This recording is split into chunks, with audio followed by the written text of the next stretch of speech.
Hi, I'm Everley Davis, the Assistant Curator and Community Engagement Coordinator here at the Peoria Riverfront Museum, and I welcome you to this boutique exhibition titled Glenn Ligon, I Am Somebody. This exhibition was inspired and birthed from a loan from Alice Walton's Art Bridges Foundation from one of Glenn Ligon's 1990s door painting series of the same name, I Am Somebody.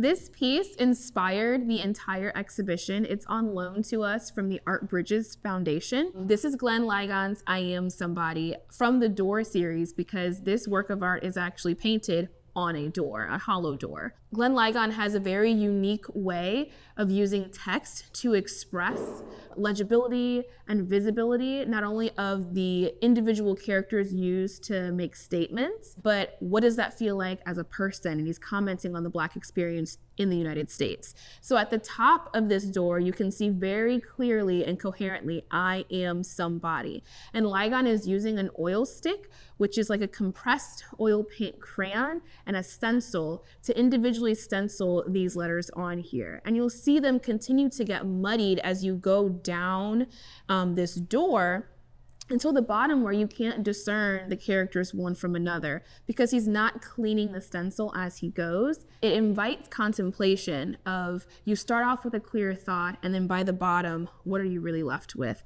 And it forces you to work hard and expend energy to discern what is the message here.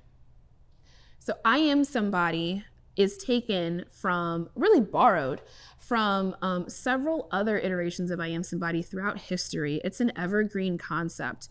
The first time that we have it really written down and shared publicly is in the 1950s by an Atlanta-based pastor named Dr. William Holmes Borders. He concluded a sermon with an I Am Somebody poem that was written in a newspaper, and even that newspaper article says that this poem will be forever remembered in history. I am somebody. I am somebody. We are climbing. Reverend Jesse Jackson picks that up later on in the 1970s when he uses it in two 1972 speeches, one on Sesame Street with children, where they are consistently saying and repeating, I am somebody. I am somebody. I am somebody. I may be poor. But I am somebody. So we've paired that video along with the 1972 Watt Stacks Music Festival iteration of I Am Somebody, again with Reverend Jesse Jackson. I am somebody. I may be poor, but I am somebody. I may be on welfare, but I am somebody. These two works of art are in conversation with one another. Glenn Ligon borrows from lots of Black authors, thinkers, and writers.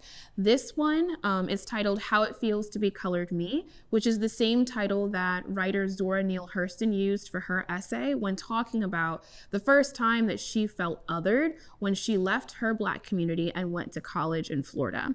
And Ligon uses a response, how does it feel to be white you, to have the viewer consider how are these two experiences coinciding with one another, juxtaposing one another, and it invites you to reflect on what would be similar and what would be different. Again, borrowing from more writers, Extract, which was done in 2021, is a small sampling of a James Baldwin essay titled Stranger in the Village, where he's talking about his time in a Swiss mountain remote village where he's gone to get away from the hubbub of Paris, where lots of African Americans were trying to seek refuge from racism in the United States. So he retreats there for a summer to write, but there's this beauty in being a stranger as you get to define yourself to people that have no frame of reference for who you are as a person and you look different than them. But also, being a stranger is tough because you are immediately othered. You are an object to be ogled, and he talks about that. The remaining objects on this side of the gallery are a part of our collection thanks to John Heinzman and Jeff Heinzman for purchasing them to accompany the I Am Somebody's central piece. But we also reached out to other museums. The Whitney Museum of American Art in New York kindly lent us the entire suite of 9 narratives from the 1990s as well by Glenn Ligon. And you'll see that the format of these take the shape of title pages of slave narratives. These narratives were written pre-Civil War to explain what the plight of African American life was like in the United States.